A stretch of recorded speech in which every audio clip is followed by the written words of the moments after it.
Do you sit at home every single day wanting to speak better English, but you have nobody to practice with? You open your mouth and nothing comes out. Or worse, words come out, but they sound wrong and you know it. And that feeling, that stuck, frustrated, embarrassed feeling, it stays with you all day. I know that feeling. I lived that feeling. And today I am going to fix it for you completely. But first, I want to say something to you right now. Ready? Here it is. I've been burning the candle at both ends, and I'm absolutely knackered. Now pause. Do you know what that means? Do not worry if you don't. By the end of this video, you will know exactly what it means, why it matters, and how to use it yourself. That is a promise. And here is the big secret nobody told you. The reason you cannot speak English fluently at home is not because you lack a partner. It is because you are waiting. You are waiting for the perfect moment, the perfect person, the perfect class. But fluency does not wait. Fluency is built in small moments, alone, at home, every single day. And today I'm going to show you 15 powerful ways to practice speaking English when you are completely alone at home. 15. Let us go. The first one is so simple it almost feels silly, but do not underestimate it. It is speaking into your mirror. Every morning when you wake up, go to your bathroom mirror and just talk. Talk about what you are going to do today. Say it out loud. Today I'm going to make breakfast. I need to check my phone. I might go for a walk later. That is it. Simple sentences, present tense, future plans. And then at night, come back to the same mirror and talk about what you did. Today I made eggs. I checked my messages. I went for a short walk. Past tense, right there. Boom. You are practicing 2 tenses every single day. And here is why the mirror is magical. You can see your face. You can watch your mouth move. You can catch your own expression and body language. You feel like you are talking to someone because you are. You are talking to you. And that matters more than you think. Try it tomorrow morning. Just 2 minutes. Stand at the mirror, look yourself in the eye and speak. That is your first step. Now this next one is something my students always make a mistake with, and it changed everything once I corrected it. They study vocabulary as single words: cat, run, beautiful, and that is the problem. Real English is not single words. Real English is words that live together. We call them collocations, words that are friends. For example, in English we say heavy rain, not big rain. Heavy rain. We say make a decision, not do a decision. We say catch a bus, not take a bus. Well, actually, we do say take a bus too, but you get the idea, right? Collocations are the secret code of natural English. So here is what you do. Pick a topic, any topic. Food, sport, travel, work. Then find 5 collocations about that topic. Write them down. Pause the video right now and grab a pen. I mean it. Grab a pen. Now write this down. Heavy rain, strong coffee, catch a cold, break a habit, make progress. Got them? Good. Now stand up, go to your mirror and make 1 sentence with each one. It does not need to be perfect. Just say it out loud. Heavy rain. Yesterday there was heavy rain in my city. Boom. That is speaking practice. That is real English being built in your brain right now. And wait till you hear the next one, because this is where it gets really interesting. Short audios, not long podcasts, not 2-hour films, short, bite-sized, 3 to 5 minutes maximum. Here is why. When you listen to something long, your brain gets tired. Your focus drops. You stop really hearing. But a short audio, 3 minutes, you can give it everything. You listen once. You focus on the stressed words, the words that carry the weight of the sentence. Nice to see you, not nice to see you, or nice to see you, nice to see you. Stress changes meaning, stress changes feeling. So listen to a short audio, pick out the stressed words, say them out loud after. Then, and this is key, close the audio, close your eyes, and retell what you just heard in your own words. Do not read it. Do not repeat it word for word. Just tell it back like you are telling a friend. This trains your brain to process and produce English at the same time. That is a massive skill. Record yourself doing it, then play it back. Listen for mistakes. That moment of noticing your own mistake is gold, pure gold for your learning. Now here is a surprise reframe.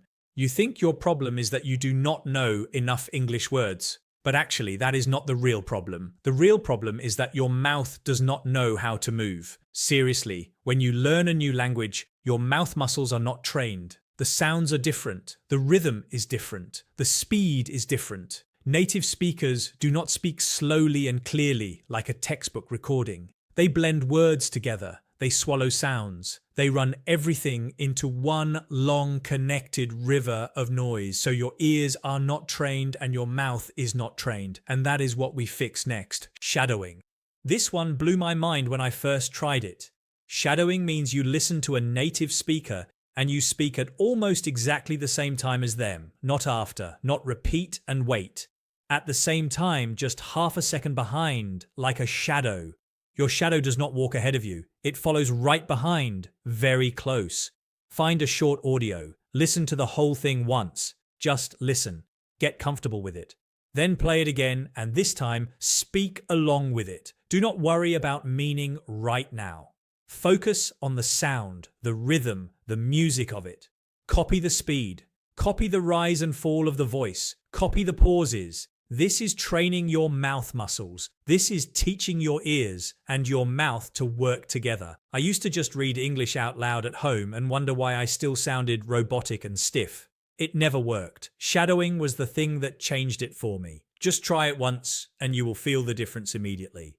And this next idea is honestly one of my favorites. Imitating an actor or actress you love. Pick any film or show in English. Find a character you love. Watch a short scene, maybe 30 seconds. Watch it 2 or 3 times, then stand up and be that character. Copy their voice, copy their accent, copy how they move their hands, how they stand, the look on their face. Become them completely. Why does this work? Because it removes pressure from you. When you are being somebody else, you stop being scared of making mistakes. It is not you making the mistake. It is the character. You have a mask to hide behind. And through that mask, your real English comes out stronger. Have fun with it. Be dramatic. Be silly. Nobody is watching. And that is the whole point. You are home alone, right? Use it. Now let us talk about audio messages. This one is so practical and so underused. When you message friends or family, stop typing. Send a voice message instead in English. Even if the other person speaks your language, challenge yourself to send it in English. You get time to think before you record. You can redo it if you hate it. There is no pressure of a live conversation. But you are still practicing real speaking, real sentences, real expression, real English coming out of your real mouth. Start small. Send one audio message in English today. Just one. Tell somebody what you are doing. Tell them about something you saw, anything. That tiny habit done every day builds up into something huge over weeks and months. Trust me on this one. Here is another one. And it works in a very clever way, imitating how English people speak your language. Think about it. You have probably heard English speakers trying to speak your language. They have a very clear accent, right? They pronounce things in a very English way. Now try this. Speak a sentence in your own language, but use that English accent, that English sound. Feel how your mouth moves. Feel that different rhythm. Now switch. Keep that exact same mouth shape and rhythm and switch to English. Your English will suddenly sound much more natural, much more fluid. How mad is that? It sounds simple, but the brain trick here is powerful. You are using your ear memory to guide your mouth. Try it right now. Say something in your language with an English accent. Then switch to English. Go ahead. I will wait. And now we get to responding. This is a huge one. My students always tell me the same thing after their speaking exams. They say, I just did not know what to say. The question surprised me and I froze. That is a responding problem. Not a vocabulary problem, not a grammar problem. A responding problem. The fix is simple but uncomfortable.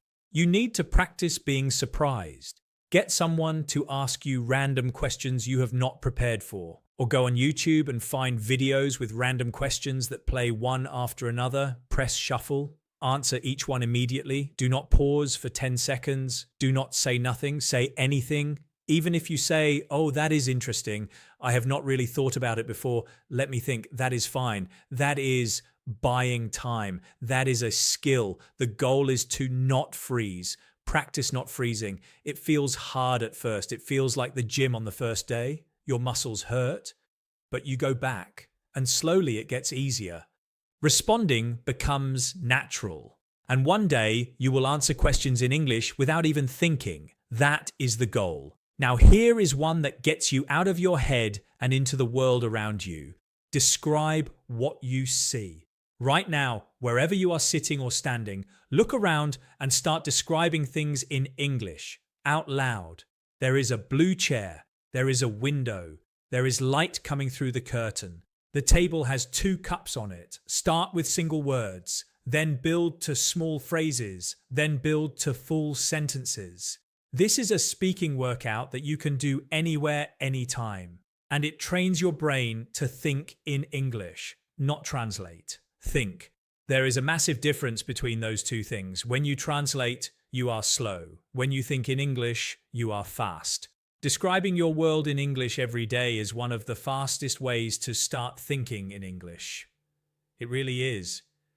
Try it for just 5 minutes and you will feel your brain working in a completely new way. And now, singing. Yes, singing. Do not roll your eyes at me.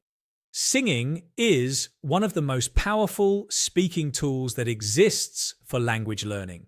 When you sing in English, you pick up connected speech. You pick up contractions. You feel the natural rhythm of the language in your body, not just your head. Find a song you love, get the lyrics, sing along badly, loudly, completely out of tune. It does not matter at all. I am one of the worst singers on the planet. I hold no note, no tune, nothing. But I sing in the shower every morning and my English rhythm improved because of it.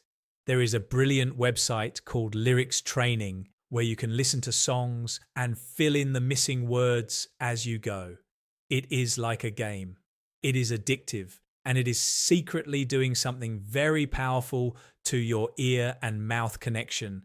Give it a go today. Tongue twisters! Come on, you knew this one was coming, right? She sells seashells on the seashore. The ragged rascal ran round the ragged rock. These are not just fun party tricks. They are mouth workouts, serious ones. When you do a tongue twister, you are forcing your mouth to move in new ways at speed with precision. You are training sounds that do not exist in your language, sounds that your mouth has never had to make before. Start slow, say it clearly once, then twice, then build up speed, then do it again the next day and the day after. Make up your own if you want. Find the sounds that are hardest for you and build a simple tongue twister around them. This is the gym for your mouth and it works. Now this one, Youglish, absolutely blew my mind when a student showed it to me. You go to the Youglish website and you type in any phrase or idiom, anyone, and it gives you dozens of real video clips from real native speakers using that exact phrase in real conversation. So you can hear how it sounds, you can copy the intonation, you can feel the context around it. Remember that phrase I said at the very start, burning the candle at both ends? Go and type that into Youglish right now. Well, after the video, you will hear it used in 10 different ways by 10 different people. You will never forget it, and you will feel confident using it yourself. This is how you learn idioms properly. Not from a list, not from a textbook definition, from real human mouths in real human moments. That is how it sticks. And now immersion. This is the big picture idea. Look at your whole life and ask yourself, how much of it is in English right now? Your phone settings, your computer settings, the podcasts you listen to, the music you play while cooking, the books on your shelf, the shows you watch before bed. How much of all of that is in English? Do a lifestyle audit. Right now, pause the video and think about it honestly. Where is your English time hiding? Can you switch your phone to English? Can you play an English podcast while you wash the dishes? Can you swap one show in your language for one show in English this week? Every switch you make adds more English to your brain without you even trying. It is passive input, and passive input feeds your active speaking. You cannot pour from an empty cup. Fill yourself up with English all day long and your speaking will improve without you even noticing. Now I need to talk about goals because this is where most people fall apart. They say they want to improve. They feel motivated. They watch a video like this one and then nothing changes. And the reason is simple. No goal, no plan, no measurement. So right now, I want you to make one simple goal. Not a big scary goal, a tiny goal. Something like, for the next 7 days, I will speak English out loud for 5 minutes every day. That is it. 5 minutes. You can do that. Everyone can do that. Set an alarm on your phone, call it English time, and when that alarm goes off, you speak. Even if it is just in front of the mirror. Even if it is just describing what you see. Even if it is just humming a song.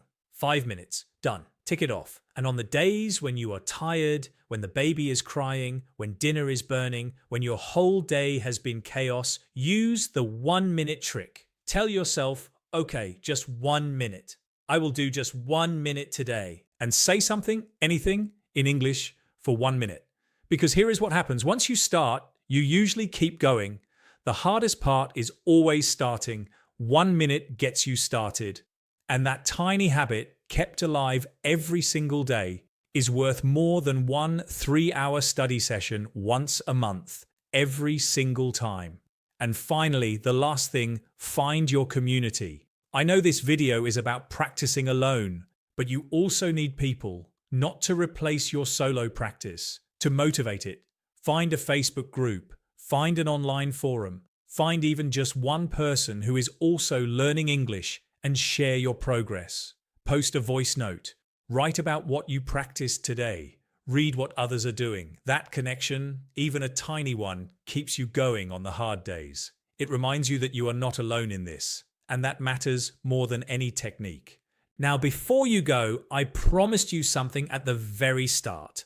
I said you would understand a phrase by the end of this video. Remember? Burning the candle at both ends, and I am absolutely knackered.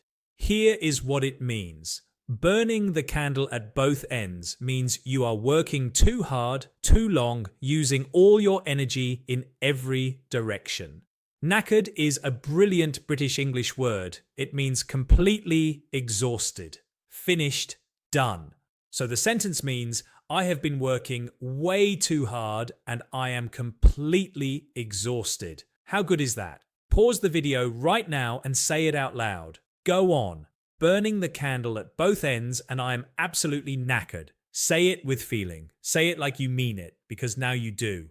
Before you go and practice, check out the video right here on screen. It gives you the next step on your speaking journey and it works perfectly with everything we did today. Go and watch it. Do not wait. Do not say tomorrow.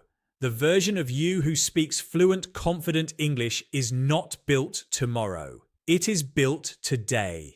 In 5 minutes, in front of your mirror, with your tired, brave, brilliant voice. You are not stuck. You are just warming up.